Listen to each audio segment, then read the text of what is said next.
दादा असं पण म्हणाले, बारामतीकरांना आव्हान करताना दादा काय म्हणाले की बाबा बाकीच्या तालुक्यात जर एवढी कामं केली असती, रस्त्यांचा विकास केला असता तर मला डोक्यावर घेऊन नाचलं होत असतं. मला पुरंदरमधनं शिरूरमधनं सगळीकडनं होतं. मी तुमच्यावर जीव लावला, मला निवडून द्या, बटन दाबा, नाही तर लोकसभेत सगळीकडचं. दादा भावनिक होत आहेत. विकासाच्या काही वेगवेगळ्या संकल्पना असतात. काही लोकांना वाटतं फक्त इमारती बांधल्या आणि रस्ते केले तर विकास होतो. त्यापेक्षा माणसं उभी करणं, कुटुंब उभी करणं, याला जास्त शाश्वत विकास आपण असं मानतो.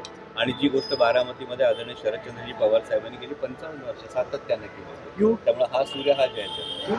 इतक्या निवडणुका लढवल्या तरी काकी बाहेर आल्या नाहीत, माझे असेल साहेबांचे असेल, मात्र आता नातवांचा ह्यांना एवढा पुरता का आला. मी काकींचे आभार मानेन यासाठी की महाराष्ट्र धर्माची ही जी निवडणूक आहे, महाराष्ट्र नेमका कुठल्या वाटेनं वाटचाल करणार ही जी निवडणूक आहे. कारण ही निवडणूक केवळ विधानसभेपेक्षा महाराष्ट्र हा 50 कोट्यात विकला जाणार का, महाराष्ट्र सेंट्रल एजन्सीच्या दबावानं झुकणार का, या पलीकडे जाऊन महाराष्ट्र स्वाभिमानासाठी लढणार हे जेव्हा दाखवायची वेळ आली आहे, तेव्हा काकींसारखी आदरणीय व्यक्ती स्वतः रिंगणात उतरली याचा आम्हाला सगळ्यांना अभिमान. तुम्ही बारामती प्रचाराला जाणार आहे का? बारामतीला नक्कीच उद्या सभा आहे.